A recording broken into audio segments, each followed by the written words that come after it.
Looking for a Valentine's gift she'll truly love? 1-800-Flowers.com knows what she wants. For 50 years, 1-800-Flowers has helped guys like you get it right, delivering millions of fresh Valentine's roses nationwide. 1-800-Flowers offers premium fresh-cut flowers backed by their 7-day freshness guarantee, plus same-day delivery when you need them on time. Valentine's is coming up and bouquets are selling fast, so don't wait on this. Order today at 1-800-Flowers.com/podcast. That's 1-800-Flowers.com/podcast. How would you like a 15% discount to my daily email, the stack of stuff, the show notes, discounts to the conference, all of that? All you need to do is text the word show to 33777. You'll get the annual subscription with a 15% discount to my daily email. You'll get the stack of stuff, the links to the show notes, discounts to the conference, and so much more. All you have to do is text the word show, SHOW, to 33777. Text show to 33777.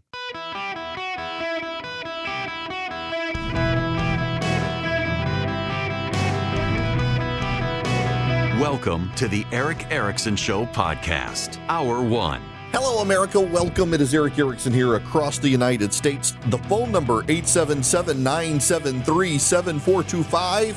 Should you wish to be on the show, glad to have you with me. Don't forget to text Eric to 33777. We have to begin with what happened this morning in El Paso. All the airspace got shut down for 10 days. The Department of Defense was not able to guarantee that civilian aircraft would not be impacted by military activity. And so the FAA closed the airspace for 10 days, grounding all flights, including the flights that were on the ground in El Paso about to take off. They all had to be canceled. And there was lots of outrage and complaining, and a short time later, the FAA opened the airspace again. There are lots of questions about why. I have answers, and they're actually good answers and good news. So the Secretary of Transportation, Sean Duffy, says the military neutralized a drug cartel drone. Two additional officials said that the U.S. was testing counter-drone technology that caused the problem. Let me explain to you what has happened with a related story that is in the show notes today. The U.S. military is taking control of more Texas borderland. The Air Force has added 190 miles of Rio Grande riverbank to the 250 miles it already oversees. So the Pentagon last year announced it was going to take charge of securing the southern border. And everything would be led at a joint base San Antonio by the Air Force. And on Friday, they expanded the territory. Now, the territory goes from Del Rio down to the Gulf of Mexico. Some of you want to say Gulf of America. And it does not actually extend to El Paso. El Paso, just so you know, is, for those of you who haven't been out to El Paso is right on the border with Mexico and New Mexico. It is just about the furthest west you can go in Texas. Texas goes a little bit further into New Mexico, but El Paso is the last big city, and El Paso is a great distance from everywhere. It's a couple hours to Las Cruces in New Mexico. It is hours and hours away from anywhere else in Texas. It's a long way. You either got to fly in. If you can't fly into El Paso, you got to fly into Las Cruces. There's not a lot of air travel there in New Mexico. It's difficult to get to El Paso if you don't fly into El Paso. It essentially was cut off from the world. The reason's actually a good reason. It means the southern border is secure. The southern border got very, very porous with the Biden administration. And by the way, it was a choice. And I think Democrats owe the country a measure of honesty on this. And I don't know that we're going to get honesty from Democrats on this, but opening the southern border was a policy decision by the Biden administration. They wanted the flood of illegal aliens. They knew it was going to happen. They knew it was happening. They denied it was happening. They lied to us. And only when it became a campaign issue in 2024 did the Biden administration begin to take action to close off the border. But they left it very porous as long as they could. And it wasn't just a matter of the illegal aliens flooding across the border. It was a matter of drug runners, human traffickers, other smugglers, potential terrorists. Let's not forget, in this United States right now, there is large certainty by our intelligence officials that we have sleeper cells embedded inside the United States right now. There's, in fact, a lot of our intelligence operatives in this country, from the FBI, even the CIA, have that concern that a lot of people who shouldn't be here got in over our porous border. We have arrested people from Iran. We've arrested people from Somalia. We've arrested people from Uzbekistan. We've arrested people from Afghanistan. We've arrested people from Pakistan. We've arrested a lot of people from nations that were on terror watch lists that came across the border illegally, and some of whom are gotaways. And the gotaways are the most troubling because we don't know who those people are. We have estimates. We don't have exact numbers. We presume that for every 10 people that the Border Patrol stops, or every 20 people, maybe one gets away. And that adds up. When you're talking 11 million people, that's a couple 100,000 people into the United States that we have no idea who they are or where they are. We just presume they're here. When Donald Trump became president, one of his first actions was to move swiftly to close the border. Joe Biden's team told us a lie, and the lie was that they needed Congress to act to secure the border. What they were essentially trying to do was overwhelm the situation, overwhelm the border, and hope that Republicans would cave on their illegal immigration demands and give amnesty. It was a policy choice by Joe Biden to do that. And it is a policy choice that blew up in the Democrats' faces politically. So the reason that this is good news today, that we closed the airspace in El Paso, is it's a sign that the drug runners are not getting into the United States, which means they have to use drones and fly drones across the border to try to deliver drugs into the United States. This is a good thing. It's a good thing. We shut down the border. We annihilated a cartel drone, and we've been experimenting with counter-drone technology. The military could not guarantee the security of planes flying into and out of El Paso. You know, there's an Army airfield right next to the El Paso International Airport. You've got a couple of private airports out there as well, and all of that area was closed.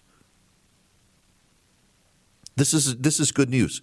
This shows that the border is secure and the drug cartels are getting desperate. It also shows that the Trump administration is more willing to actively, negatively engage the drug cartels in northern Mexico.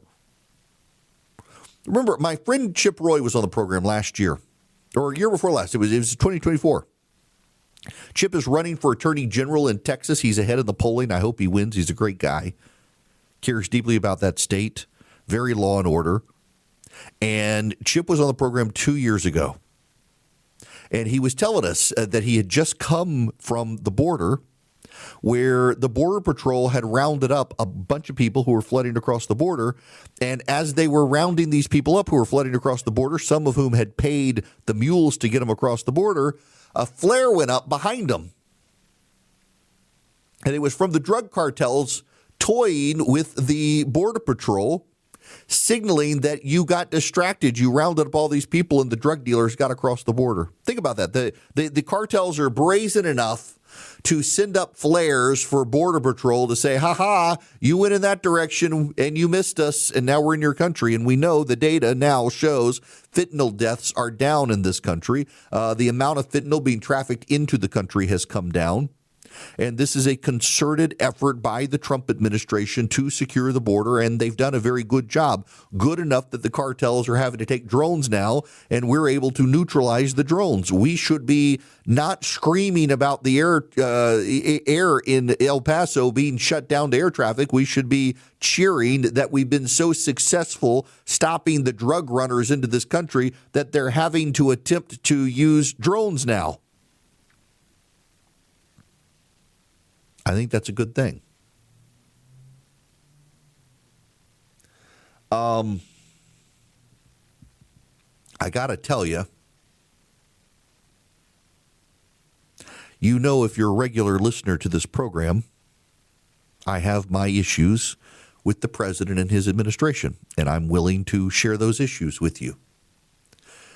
But I have real issues with the people who take issue with his handling of the border, and also, to a large degree, deportations. This is, I want to play for you this exchange with Carolyn Levitt being asked about the CBS News report that only 14% of the people deported have serious criminal records. I've seen this CBS report floating around.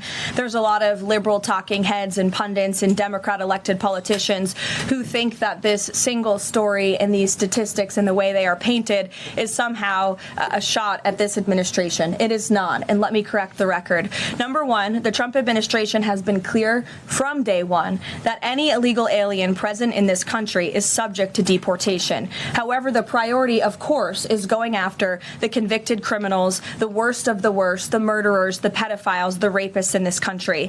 Interestingly, in the CBS story, what the Democrat talking heads on television are not saying is this line. Nearly 60% of ICE arrestees over the past year had criminal charges or convictions. And among that population, the majority of the criminal charges or convictions are for nonviolent crimes. Oh, well, what are nonviolent crimes, you ask? This has coincided with what DHS has been saying all along, that approximately 70% of illegal aliens arrested under President Trump have pending criminal charges and or prior convictions. And these so-called nonviolent crimes, drug trafficking, distribution of child porn, burglary, fraud, DUI, embezzlement, solicitation of a minor, and human smuggling, just to name a few. So just because a crime is not violent in nature doesn't mean that crime is victimless. And I can guarantee every single person who is out there on television right now pointing to these statistics that were taken out of context by CBS News would not want an illegal alien convicted of the distribution of child porn or fraud or DUI living in your community. So the Trump administration will continue our focus on deporting all illegal aliens present in our country with a focus on the worst of the worst criminals. Amen and amen. I mean, this actually is a brilliant case of goalposts moving by the Democrats to highlight 14% are have violent criminal records. Yes, 60% of them actually do have criminal records. And, the wild thing is to say, well, what about the other 40%? Do we have to wait for a crime to be committed? Do you know there were 4 Amish people in, I think it was Indiana the other day, who were killed by an illegal alien drunk driver? Hit their horse and buggy, killed them. Here near me, 2 hours to the east of me, an 11-year-old held at knife point by an illegal alien and raped. He had no prior criminal record. Do we have to wait for the rape before we deport the illegal alien? And then there is the child pornography, and there is the fraud, and there is the burglary of businesses where no one is because it happens in the middle of the night, so they're considered nonviolent. Do we have to wait for someone to die to get rid of an illegal alien? And I wish that the Republicans would be more forceful on this. Must we wait for someone to be raped or murdered by an illegal alien or killed by a drunk driver to deport them? Where we're then going to throw them in prison first for life, maybe, and fill up our prisons with illegal aliens. Why do this when we should just deport the people who broke the law by coming across the border illegally? Why can't we do that, Democrats? And toss this back to the Democrats. It seems like if you go out and you be assertive on this, must we wait for an illegal alien to turn violent to deport him? I think most Americans, by the way, 70% of Americans overall support deportations. The fact that we closed the airspace in El Paso, Texas, to be able to start shooting down the drones of the drug cartels means the drug cartels are having harder and harder problem getting their drug mules across the border. So they're using technology, and the technology, we can pick it up out of the sky using radar and other technologies and disable it and keep the border secure. The fact that air travel had to shut down, I recognize, is a huge inconvenience for a lot of people when it comes to traveling in and out of El Paso, particularly where it's located. But we should take the win on this. The reason it's happening is because Trump has actually secured the border enough. The drug cartels are having to find other ways to come across, and they're using drones to do it. This episode is brought to you by Glorify, the #1 Christian daily devotion app. Look, I have struggled forever, including this very year, doing a daily devotion, trying to focus on God's Word.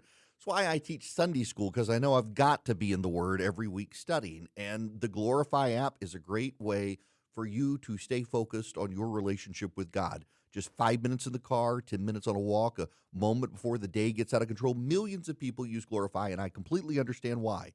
It's scripture and truth when you need it. And right now, you can get full access to Glorify for just $29.99 the entire year. That's Glorify's lowest price ever. When you download the Glorify app now at glorify-app.com/Eric, ERICK. Feel closer to God this year with Glorify. Get full access all year for $29.99 at glorify-app.com/Eric. That's glorify-app.com/Eric.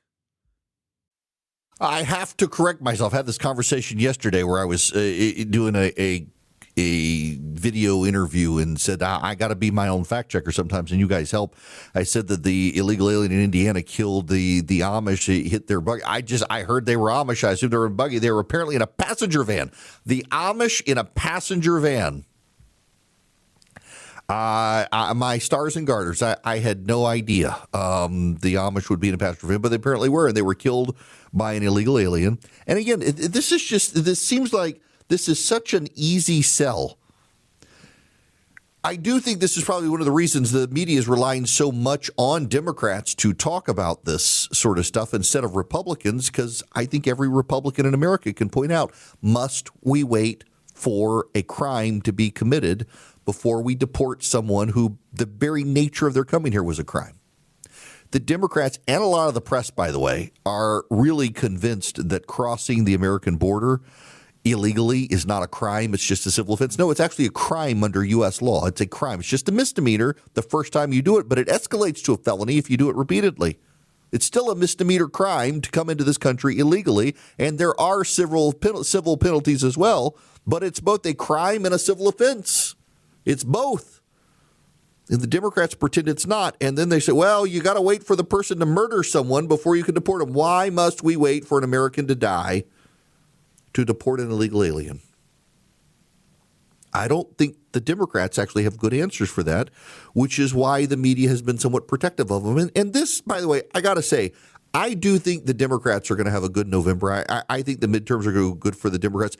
I'm just not sure they're going to go blue wave, as some people say it is, because when you confront Democrats with a lot of these issues, they just break down into insanity very, very quickly. And in local debates and in their issues around the country, as they start talking about these things, they're not going to be able to avoid talking about an issue like this that will signal that they're kind of nuts on this and way outside the mainstream. 10 regional banks have been credit downgraded. Now, they're going to stay in business. They might merge. They might get a bailout. My friends at Swiss America have been sounding the alarm about a secret war on cash for some time, with the interest rates where they are, with the bank weakness out there, with the BRIC nations now trying to get rid of the dollar as the reserve currency in the world. Swiss America has been sounding the alarm, and they want to give you their report for free. It takes less than 15 minutes to read, the Secret War on Cash report. It can help on your retirement and finances. And by the way, the Secret War on Cash applies to crypto and your digital currencies. Swiss America has been one of the trusted leaders in precious metals in this country for 40 years. I bought gold coins with them, and you can talk to them and find out more about the Secret War on Cash. All you do is call or text 800-289-2646. That's 800-289-2646. Mention my name, Eric, when you call or text 800-289-2646 or go to SwissAmerica.com/Eric, SwissAmerica.com/ERICK. Check them out on YouTube at Swiss America Trading. Message and data rates may apply. Welcome back. It is Eric Erickson here across the United States. The phone number is 877-973. Sorry, my brain just went for blank. 877-973-7425 is the phone number. I'm trying to do three things. I'm literally trying to talk and type at the same time as I realize I forgot to save a file. Not that y'all care. Okay, I got to talk about the Nancy Guthrie situation, and I've got to. This is so esoteric, but I just have to tell you, I have to keep stopping when it comes to talking about Nancy Guthrie because I know a Nancy Guthrie.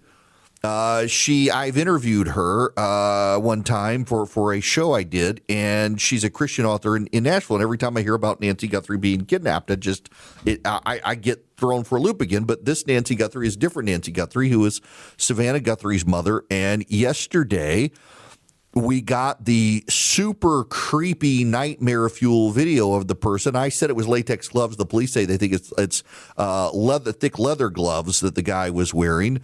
With a mask. He was armed and took the camera off the door. It apparently was one of the Google Nest cameras. I want to play for you John Miller, the national security law enforcement consultant who is on CNN. It's interesting because initially they said, she didn't have a subscription, so it couldn't be saved. But obviously they figured out a way. I don't really know what the back-end systems even means, but I'm glad there's smarter people at Google who do.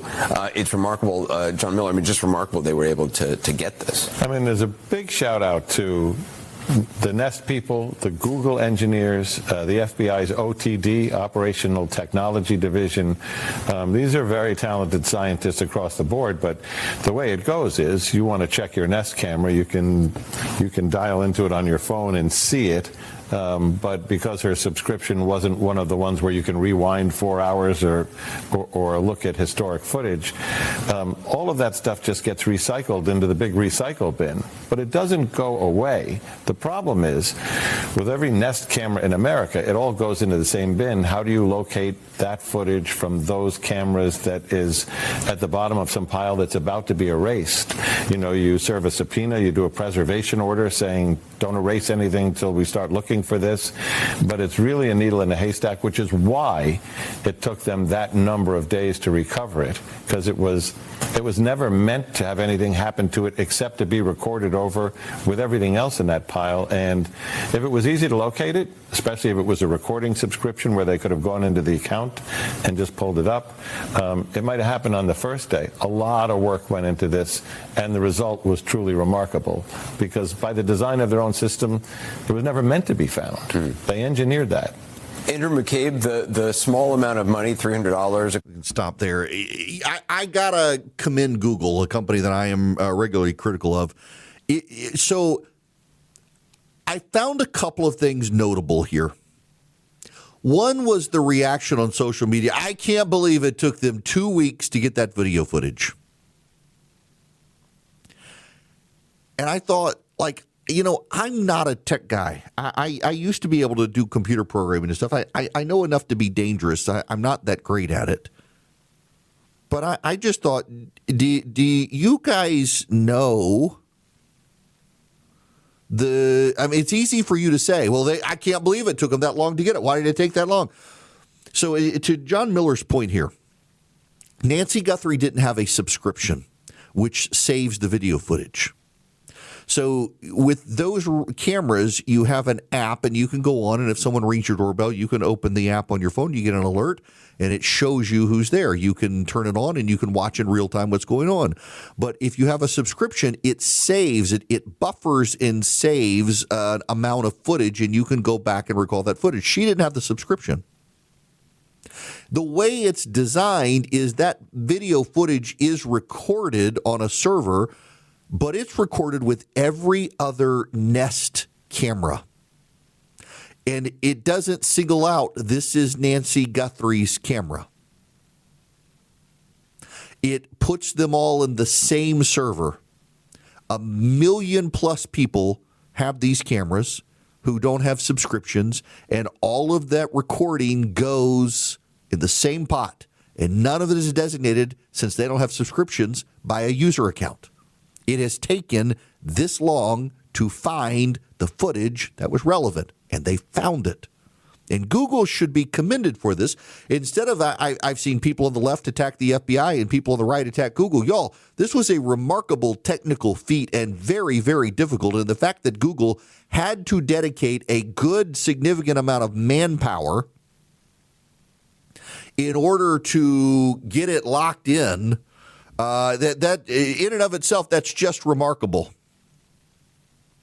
And I gotta say, I am deeply, deeply impressed with the ability of Google to devote manpower and attention to get that done, to make it happen, and to get it to the FBI. But then something else happened. We need to talk about the nature of humanity. We need to, we got to talk about this. I'm not going to mention the names of the couple of people I know who did it. I don't want to drag individual people. You just should know what happened. It's kind of wild and sad to me to see it happen, that a number of people, they, so bad, they started putting up pictures of people who they said, hey, it looks like this guy.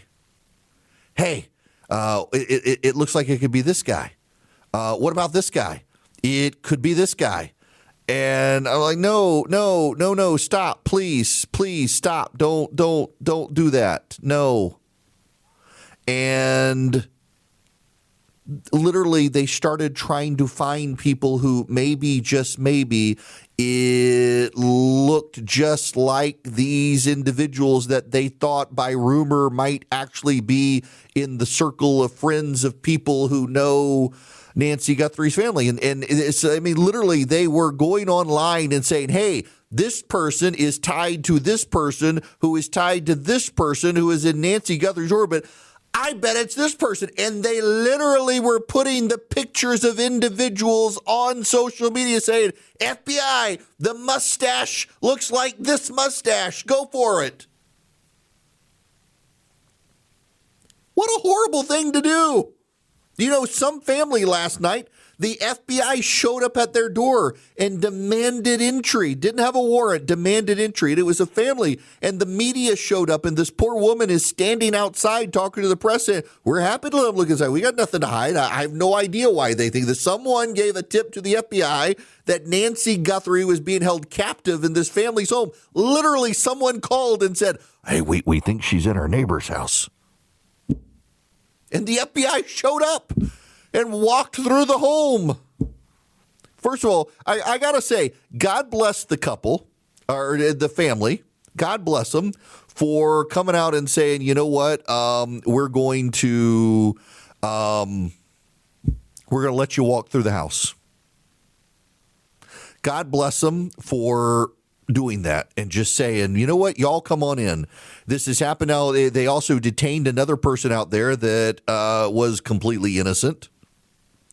And we're in kind of this fishing expedition right now, and people can't contain themselves. And I just got to tell you, what a horrible thing to have seen the individuals on social media putting up pictures. One was a guy who apparently has a rap sheet who was tied to the son-in-law of the daughter of someone who was tied to Nancy Guthrie or something like that. And all these people, they want to be Nancy Drew or the Hardy Boys. People are bored. This gets to the Epstein stuff. The number of people who they don't really care about the victims per se. They don't really care about the victims. They care about the soap opera. They care about the gossip. They care about the titillating news and information where they can be the source of gossip for the rest. Did you know? Oh, let's go ask this guy because, he keeps up on the story. Reminds me of my grandmother and her friend Sybil Woodside, who would get on the phone together and they would watch Young and the Restless together, and they would keep up. We used to have soap operas in the days for the bored housewives, and now we've got social media super sleuths. Hey, this person is kin to this person, is kin to this person who has a Nancy Guthrie tie, and hey, I could see a little bit of a mustache through the ski mask, and this guy has one. Might be him. I can be the hero. That is a not a healthy sign. And inevitably, it's always people who have defined themselves by social media. Have you noticed that in society, there are always people who they get known to be the busy bee, the gossip? Was it Mrs. Kravitz in Bewitched, the old show from the 60s and 70s, who was always looking in people's windows, and she was a source of gossip? If you needed anything in town, that's who you would go to because she knew.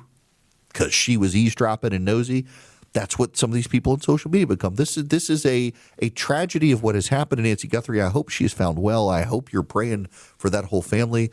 But it is also a sign of the depravity of humanity these days that the FBI releases this video footage asking for help, and the super sleuths of the internet decide to get online and start stringing strings together in their super conspiracy. By the time it's over, I expect someone's going to say, hey, I think it might actually be Jeffrey Epstein. What if he didn't actually die? Now they're saying that the FBI carried his body out a back door, and it wasn't actually his body that people saw, so he might actually still be alive, and maybe it's him.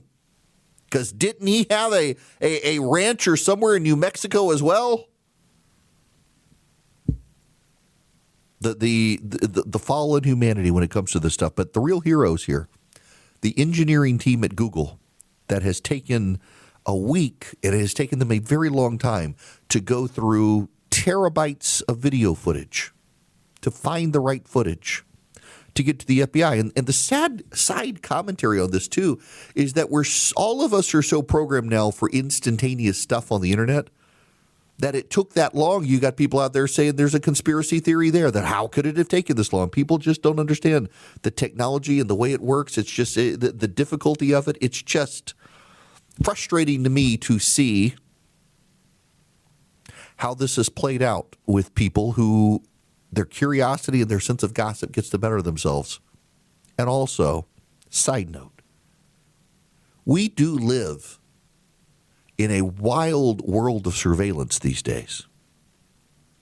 And it is still baffling to me that no one captured this kidnapping on camera on their own house or somewhere else. I saw a press report yesterday from a news outlet that went to a restaurant down the street and asked for their security footage. And no one from the police department had come to ask them.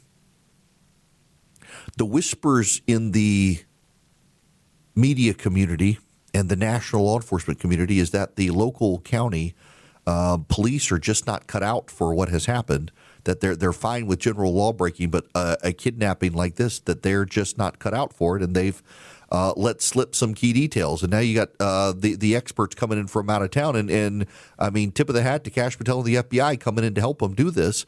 But what I'm hearing from different people in the media and different people in law enforcement is that the locals left a lot of stones unturned that they should have been turning over rapidly, letting time build. But gosh, I hope they find this lady, and I hope she's alive when they find her. What a terrible tragedy.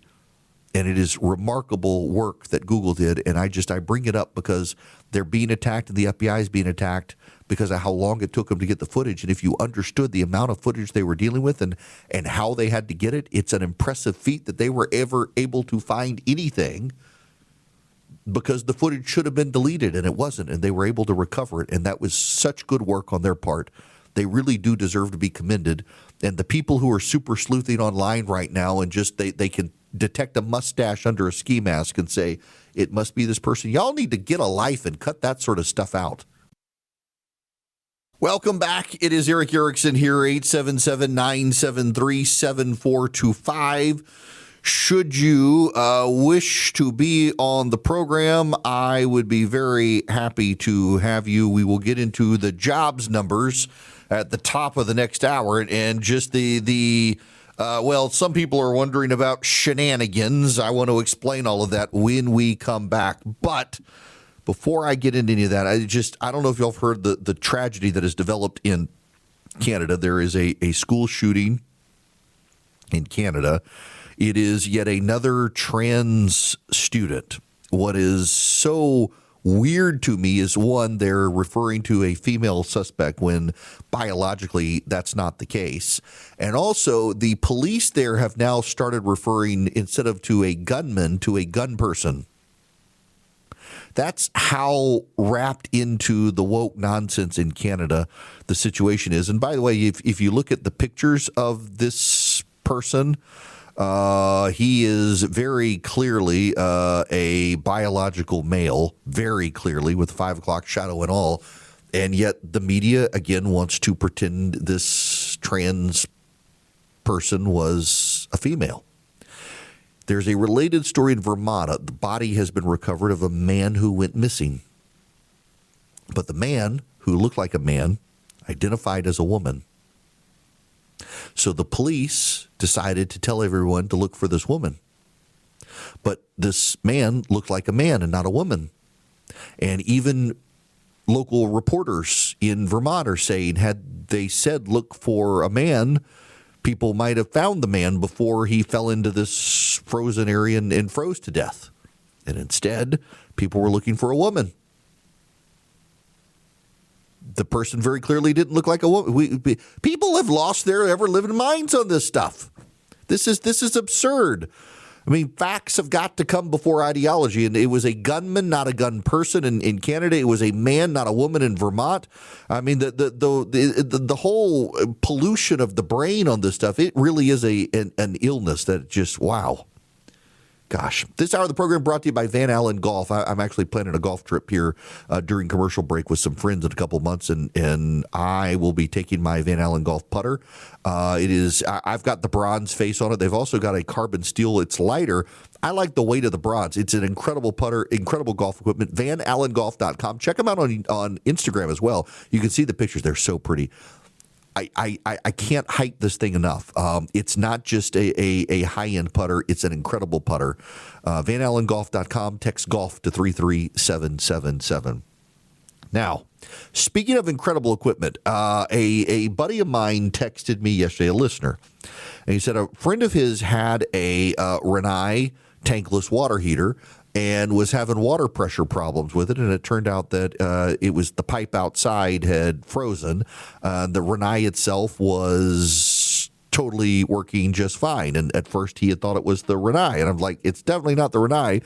And by the way, we got our pipe wrapped and insulated, so our pipes haven't frozen. 15 degrees outside. We have our Rinnai tankless water heater on the side of the house. It's about the size of a carry-on suitcase. Didn't have any problems. We had hot water the whole time. In fact, our power went out during the cold, and we never lost our hot water. And that was fantastic. We had an electric water heater and when the power went out, you had cold water. We don't have that problem with Rinnai, and you won't either. You go to TalkingTankless.com. TalkingTankless.com. They're made just up the road from me in Griffin, Georgia, and I love mine. We never run out of hot water with Rinnai. And they're reasonably priced. TalkingTankless.com. You can get rid of your tank of a water heater, get a tankless water heater. They're reasonably priced, and you'll never run out of hot water thanks to Rinnai. TalkingTankless.com.